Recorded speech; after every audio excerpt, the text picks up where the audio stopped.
Hello. We actually got an intro music this time. Intro song this time. I like it. I like it. We got to have one for our sitting chats or whatever we're calling them. Jack Pilgrim here with Zack Geoghegan and special guest Adam Stratton. You saw him. So, what was the game you were there for, Rupp Arena? It was Tennessee Tech. So appropriate that it's also on the day that John Pelfrey got dismissed from that fine institution. So yeah, pretty cool circle. Ironic. So glad to have you. Glad to see that you have arrived at Reed Arena there at College Station. So every year you just kind of pick a random road game that you want to go and experience for the first time. Why Reed Arena? Why was College Station just calling your name? Well, first of all, it was the furthest west, so the easiest one to get to. I don't know. I hear that it was. Actually, I did not hear it was that great at all, to be honest. Like, it's just one of the most, sometimes you just like doing random things, and this is like definitely fits the bill of very, very random place to attend a basketball game. So here Well, we're looking forward to seeing your coverage. We appreciate you being there for us and having boots on the ground for KSR. But it's a big one, folks. I think, understand what this last week of the regular season means to Kentucky basketball, as a Wednesday start is not totally avoided yet. The table, I'm just got muted, but I think we're good. Not technically ruled out yet, unfortunately, but a win tonight would 100% lock up a Thursday at minimum start, with still the possibility of getting that double bye next week in Nashville. So, Zach, it's the Buckyball showdown. It's a desperate Texas A&M team that has lost a lot. They were 7-1 to start SEC play. We're ranked number 1 in the SEC at one point. Looked to be like, oh, Buckyball is the future of the SEC. They kind of came back down to earth a little bit. So what are you expecting tonight here in College Station? Well, I'm still expecting that same weird Buckyball style, which is a lot of people have likened it to the Pitino days when he was at Kentucky, where it was basically run fast on offense, try and shoot a bunch of threes, and then on defense, you do a full court 94 feet press all game long. So it's just nonstop action essentially from Texas A&M on both sides. And I don't think it's a coincidence that after a hot start, they started to cool down as the season has gone along and legs have gotten more tired, because that is a tough way to play basketball for a full 40 minutes, especially in today's age when there's so much space on the floor. So it's going to be interesting. I think, we've talked about fatigue with Kentucky. I think that was probably going to be flipped on its head in this one, and you might have to look at that with Texas A&M. But yeah, like you said, they've lost 6 of their last 8 games coming into this one. So really struggling. They're like officially on the bubble right now. I think they're like a 10 seed and basically in essentially all the bracketologies right now. So they need this win desperately as well. But they haven't been playing great basketball. They've been allowing like 85 points a game over these last 8 games. So they are bleeding points right now. It should be a fun, high-paced game that kind of plays into Kentucky's favor too. As long as they can cut down on those turnovers that have kind of been an issue and not let the full court press really dictate the game, I think Kentucky's going to have a really good chance to pull off the win on this one. Mackenzie Mbako out for the season with a foot injury, but outside of that, a lot of double-digit scores. They spread the love quite a bit. One of the top 20-ish scoring programs in America right now. Rayshon AG, 14.3 points per game, 8.8 rebounds per game. He is the name brand draw. And then Marcus Hill there at 11.3 points per game. Rylan Griffin, Zach, I don't know if you remember, he was a portal target for the Kentucky Wildcats, scheduled an official visit to Kentucky, and then kind of just withdrew at the last second when things unfolded for the rest of Kentucky's roster moves. But there was once upon a time thought that Rylan Griffin was going to be one of the go-to scorers for this team. And then Ruben Dominguez, 10.6 points per game. Pop Isaacs, who we actually watched quite a bit in high school, 9.7 points per game, shooting pretty darn well there for the Aggies. So, Adam, I'll throw it to you. Anything that jumps out at you about this Buckyball personnel-wise? Yeah, so Texas A&M is second in the country in bench points scored, which is pretty high, while Kentucky is 259th in bench points allowed. So really looking at that like mass substitution 5 minutes in the first half when we're going to bring in our subs and they bring in their subs, and see if we can kind of hold serve, because that's going to be like a pretty crucial few minutes in the game. If we can at least like not expose those stats, I think we might be all right. And then the Cats got to get out in the fast break. So the Cats are 6th in the country in fast break scoring, and Texas A&M is 306th in the country in giving up fast break points. So it's the whole like teams who like to press don't like to get pressure as well. So if we can kind of turn it around, stay aggressive, pressure get to us, especially when the bench comes in, I think we got a pretty good shot of winning this game. Zach, I think one of the bigger stats that have jumped out to me, Denzel Aberdeen, 16 assists, 1 turnover over his last 4 games. A team that is going to do whatever it takes to force turnovers, to make life as chaotic and uncomfortable as they can, pressing the entire time. I think Denzel Aberdeen's play tonight is going to kind of make or break Kentucky if he can take care of the basketball. Yeah, he's been awesome for pretty much all of SEC play, but he's especially been great at the point guard position the last few games, like you said, with his assist to turnover ratio. I think he's like 20-3 over his last 5 games even. So like you can stretch it back and he's still doing really, really well with holding on to the ball. We're going to see a lot of the 3-headed goat tonight with the guys in the backcourt. Colin, Ortega, and Denzel are going to have the ball in their hands a lot tonight, just to try and get the ball across half court. So you definitely feel good about Denzel and being able to contain that. And, we've talked a lot about some guys maybe aren't the best dribblers on this team. I think, at least for me, from what I've seen, I feel like that's more like when they're trying to attack and get in the paint. Like I do feel a little bit more confident with Ortega and Colin being able to just get around guys and being able to break the press. I think Kentucky, I want to say they got a 10-second call in the last team against the last press team they played. So there was, and that was kind of like a token pressure thing. So they will have to have a little bit more of a sense of urgency, I think, without throwing the ball across half court and just giving up free possessions. So it's going to be those 3 guys a lot, really trying to break this pressure. Jasper is pretty good with the ball in his hands, and he's really quick and long. So is he someone that you can see come in and try and help break the press too? We'll see.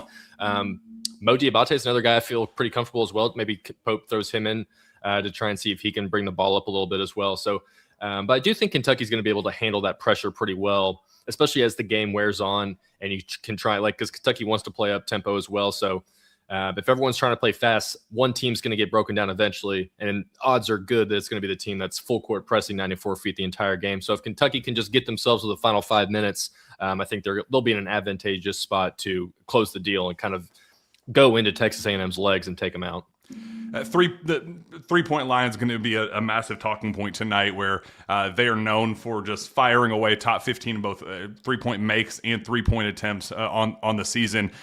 4, 5, 40+% 3-point shooters. So they are going to spread the love, but here recently, they've been kind of on a somewhat cold streak. Stratton, is that something that Kentucky, who they're kind of as hot and cold as anybody in the country. There are some nights that they go and hit 15 of them. There are some nights that they hit 3.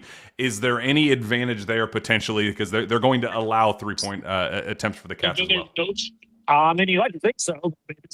As easily as this team can shoot 50% on 30 attempts, they can shoot 5% on 40 attempts, I feel like. So, there's really no telling what they're going to do from 3-point land. But, yeah, it's – if we can get that 3-headed goat going, but too much pressure on the starters. But it's kind of like the starters are bust with this group. So if those guys come out cold, then all of a sudden you got the bench coming in that have to try to step up, and it's going to worry me a little bit. But if Chandler can knock down some threes, Gabardine making a few, Ole thing, I like. Stratton, senior day / night there at Reed Arena. What sights and sounds? What's life like at Reed Arena right now? Who's going to get in? Blue is definitely in. So I was called Northgate. It's like a little college station bar scene area. Pretty dead overall. To be honest. It was 3:30 when I was there. But the people that were there were all wearing blue. It was everybody flying in from Florida, driving down from Tennessee, Kentucky, different places. So looking around the arena right now, still about an hour before the game. But blue is the majority that way. But blue is going to probably get some third chance on television tonight, if I had to guess. They have to play for Big Blue chance. Like, we got to get there first, but I would love for the possibility of hearing some GBBs there going. Zach, I feel like today has just kind of been a big distraction because some pretty freaking massive news broke here earlier in the afternoon. We didn't get the chance to talk about it. Like we got comments from John Calipari, from Mark Pope, from Will Stein about the transition of power from Mitch Barnhart to be determined with a listening tour, I believe Eli Capilouto said is going to happen. And Mitch Barnhart getting a nice little cushy post-retirement gig here at UK Athletics. Yeah, $1 million a year to be an advisor must be nice to just kind of cruise into retirement like that, huh? I mean, $1 million gets you a high-level starter probably in the SEC, but hey, if you got to give it to Mitch Barnhart, you got to give it to Mitch Barnhart. So it's funny you said Calipari left some comments. His comment was more of like a big sidearm to the gut to Mitch Barnhart, saying basically, I hated that guy. I hated everything about him, but congrats to him and his wife that now he gets to retire. So I did see there was like a BBN Tonight just posted a thing about how the previous president had like kind of told Mitch to hire Billy Gillespie, and Mitch wanted John Calipari. So that was kind of an interesting little side note that's been floating around right before we jumped on. But yeah, just in terms of the actual move, I felt like it was it's kind of been whispered about, it feels like, for a little bit now. So it wasn't a huge surprise to see it actually happen. But yes, that's a changing of the guard. It's a very important hire. Whoever takes over for the AD next is going to be very, very important, because that person is going to lead Kentucky into this new age of college athletics. So we'll see how they go. Yeah, we'll see what this listening tour. We'll see what Eli's ears hear on this listening tour. Yeah, it's fascinating. I mean, especially this here recent run. Obviously, Will Stein is the most recent hire. It's kind of fascinating just watching Stratton just kind of like juggle, having to hear kicked out of his spot right there. Hear us in one ear and then try to deal with the traffic that's going on in the other ear. So like he's like half listening right now. It's fascinating stuff. Yeah, half listening. I was sitting in very important people's seats, I think, right there. So I just got kicked out. But yeah, I'll give you a quick little view of the arena. Pretty empty right now so far. Student section there, band's coming in hot. Yeah. Where they got you sitting? Not as far up as I am in Rupp Arena, but we are up there in section 125 underneath the American flag. So. Oh, nice. Okay. That's a good corner view. Well, going back to Barnhart, do you have any massive takeaways, Stratton, on the transition of power with Barnhart retiring today? It's time. I mean, it's certainly time. Let's just give it a earnest search is my biggest request here. Like, let's do a nationwide search. Let's interview very talented, very capable, very different people than maybe what's already on the payroll now. That's my biggest ask. If ultimately it's somebody that's going to be in-house and we feel like it's the best, cool, let's support it. But I just really want this to be an honest nationwide search, because we're like, it's such a change in college basketball and sports in general. We've got to figure out somebody's going to lace into this new era and not necessarily just more of the same. Yeah, there's a lot of truth to that. Well, let's start. Things are going to get chaotic. You got senior day and all that stuff coming up here, so it's only going to, maybe the crowd's not going to be super, super, super crazy tonight, but it's going to definitely fill in here in a hurry, desperation game. So let's start wrapping this thing up. Get to our Parlor Pizza pregame predictions. Shout out to our friends at Parlor Pizza. Be there Monday through Friday, 2 to 6 p.m. for their half-price pints, cocktails, all the fun stuff, food specials, pizza, house smoked wings, all the good stuff. Shout out to our friends at Parlor Pizza and all that they bring to the table for us. And hopefully we'll get the new Richmond location opening up here in the next couple of weeks, and we'll go test that one out and maybe do a live remote from there. So without further ado, Zack Geoghegan, give me your Parlor Pizza pregame prediction. Yeah, so I'm going Kentucky 88-81. Like I said, Texas A&M has been allowing a lot of points lately. I think Kentucky will be able to take advantage of that. Maybe there might be some nerves early on with that full court press. Might get baited into a couple of turnovers early on, but I do expect Kentucky to settle in, lean on Denzel Aberdeen a bit to kind of put them in good positions to get the ball across the court and then get it quickly into scoring positions. So I got Kentucky by 7. And you know what? I'm going to stick with Denzel. I think he's going to be our MVP. Let's give him 15 points, 5 assists, and 1 turnover for a good game from Denzel Aberdeen as the Cats pull off a big win and put themselves in position for still a double bye in the SEC tournament. I sure do love that. Stratton, what are you rolling with? I also am just weirdly confident about this game. I've not been confident about many games this year, but for this one, I don't know. It just feels like the Cats got this.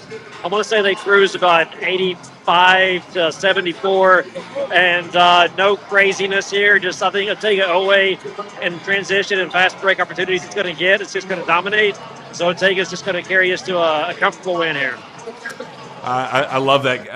And just so everybody knows, Stratton is our good luck charm. He never loses wherever he goes. Kentucky, chaos always happens, but Kentucky always finds ways to win in magical ways. He was there the Oklahoma game for the game winner from Ortega last year. So hopefully maybe a stress-free victory, but a victory nonetheless. We appreciate you being there and showing out. I'm going with making sure I have my exact score right, but I also feel very good about it. I'm going 81-74 victory for the Cats. I get there in desperation mode, and I get the buckyball, the chaos, and all that stuff. It could lead to things swinging in the right direction for the Aggies. I just don't see that unfolding. I think that this team has grown up. I think they've established an identity. I think they've grown up past some of the falling for the trap games that come with like what we saw at LSU, a desperate LSU team that kind of put together an 18-point lead that forced the comeback for Malachi's game winner. So we've seen them against desperate teams in the past as a very similar thing, and I think that they've grown up since those kind of downfalls earlier in the season. So I'm going with a big-time victory for the Cats, and I'm going with my game MVP. You picked Denzel, so I got to pick somebody else. I'm going Malachi Moreno. There's going to be a nice little size advantage for Big Malachi, and he's coming off a big-time performance in that victory. There in against Vanderbilt. So I'm going Malachi as my game MVP. And I just want to clarify, I think I said half-priced stuff with Parlor Pizza. Don't get crazy. It's just discounted for happy hour. I just don't want to speak that into existence and get the admins with Parlor get Maria angry with me. So, but shout out to Parlor and go enjoy their happy hour Monday through Friday, Tuesday 2 to 6 p.m. So for Jack, for Zach, for Adam Bureau, good luck charm. Make sure you go leave there with a victory and write something just amazing about the atmosphere or something. And as we celebrate a big time by clinching performance at the SEC tournament here in College Station. So for Jack, for Zach, and for Stratton, we will see you on the other side. Go Cats.